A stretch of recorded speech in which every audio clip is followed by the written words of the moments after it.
Last year, for the very first time, I read the book Naked Lunch by William S. Burroughs. Now, William S. Burroughs was a writer of the Beat Generation, a very interesting fellow. Did a lot of drugs, So many drugs, dude. It was kind of crazy. He wrote a whole book. He wrote a whole book called Junkie about all the drugs he did. If you can write a whole book about the drugs you did, I mean, you did a lot of drugs, okay? And the Beat Generation in general was known for being, pretty counterculture, especially for the time, and doing things like drugs and stuff like that.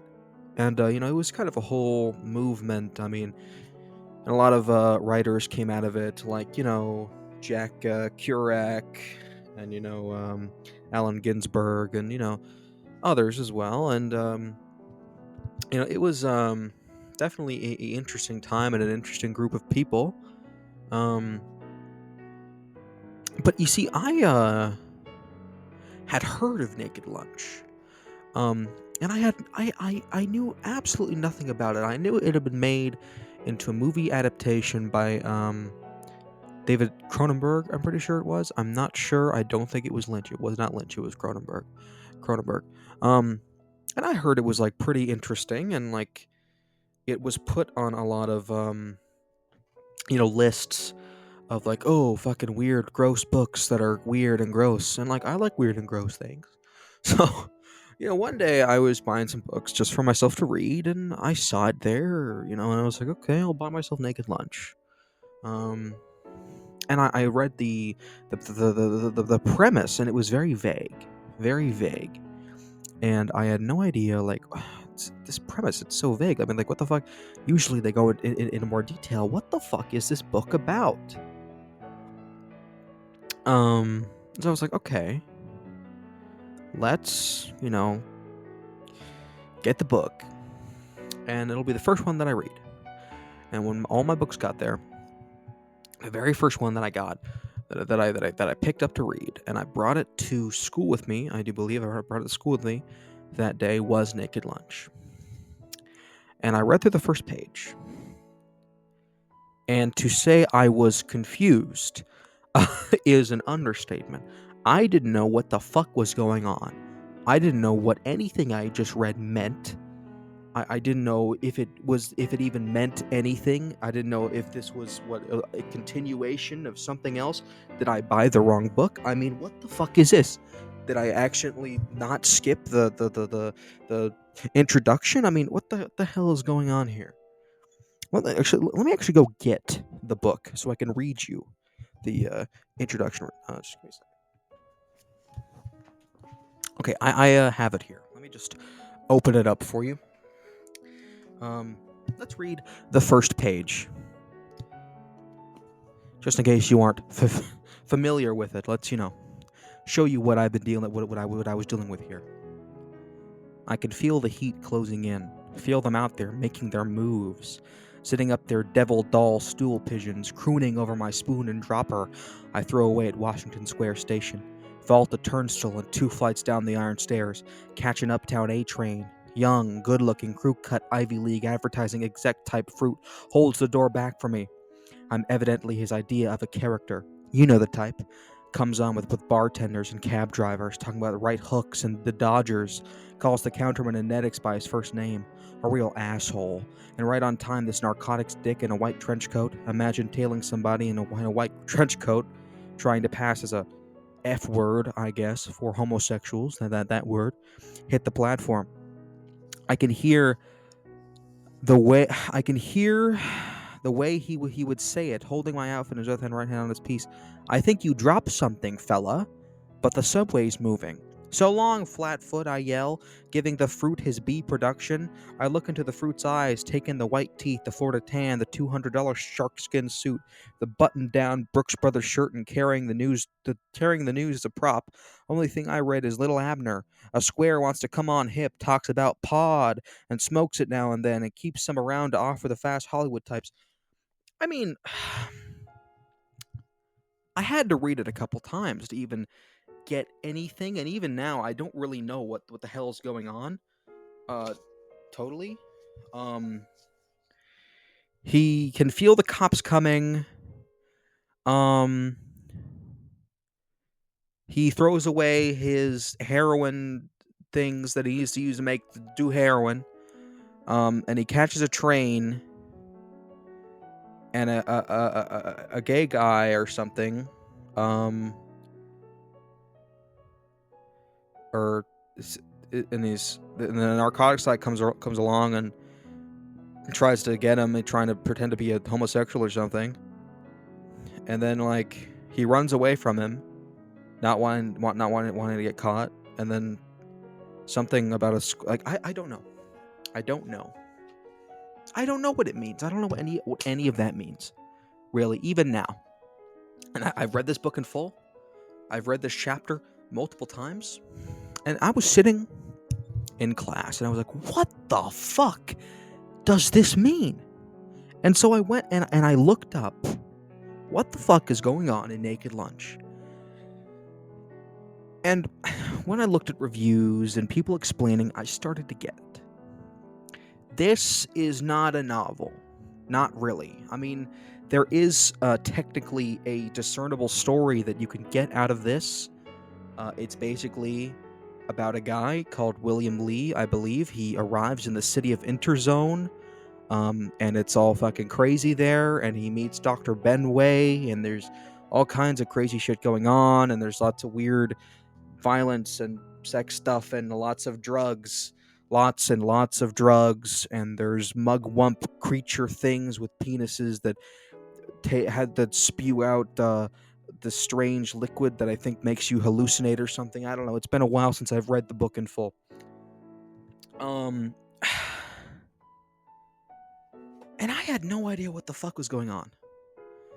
But I kept reading. I kept reading. I had to keep reading. I had to, figure out what this was. And, after looking at those things and doing my research on who William S. Burroughs was and reading the book, I started to get it. In fact, I started to love it. For one, this book is funny. This book is funny as hell.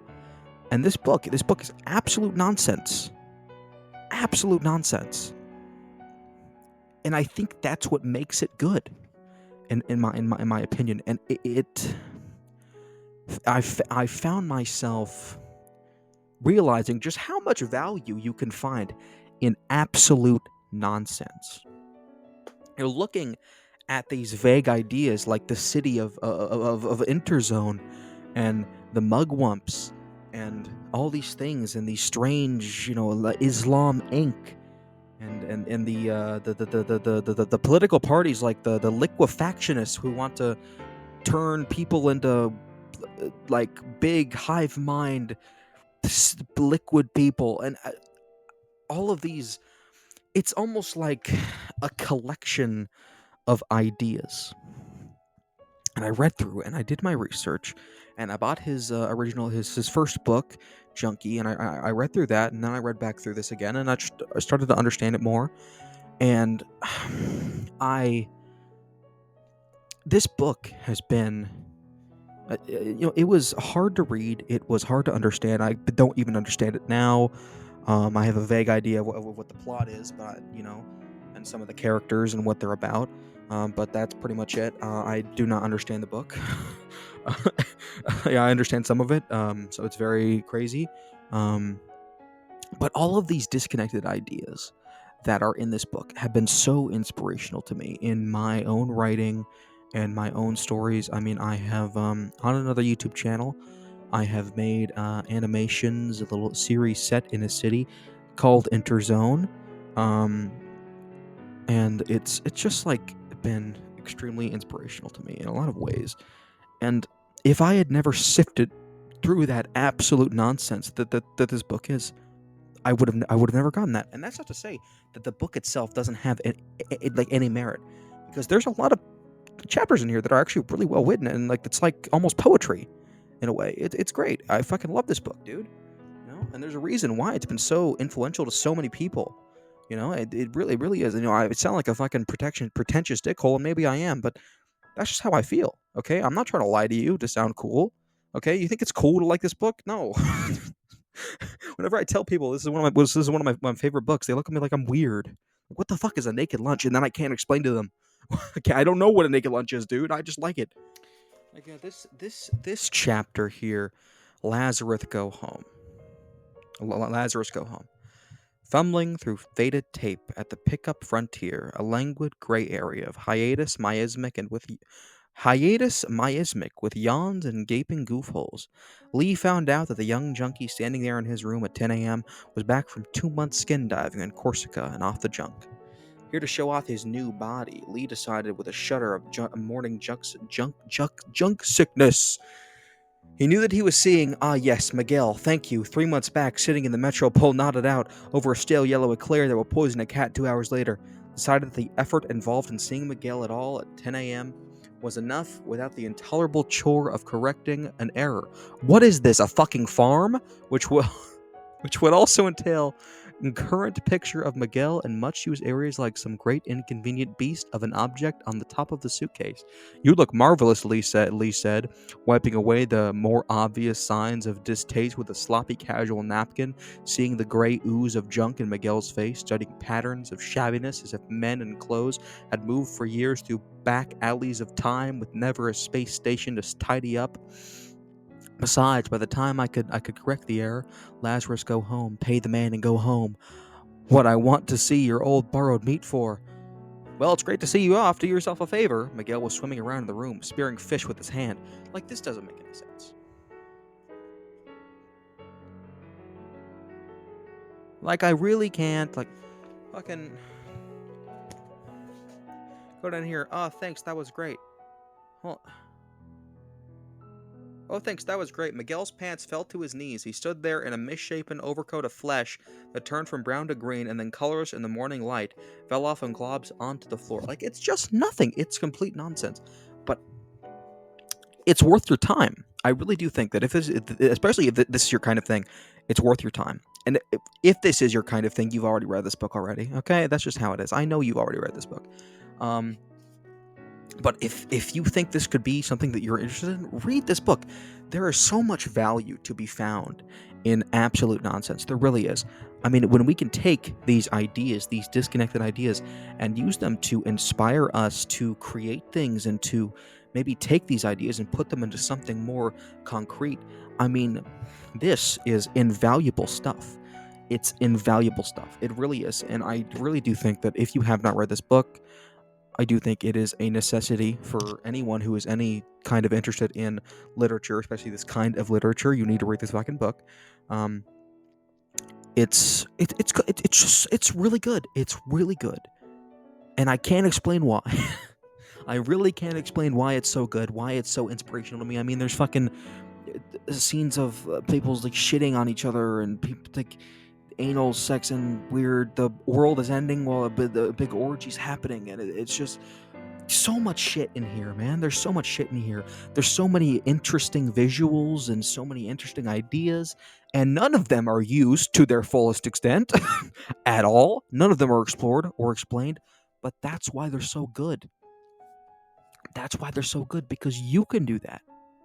You can do that if you really want to. You can come up with your own idea of the city of Interzone.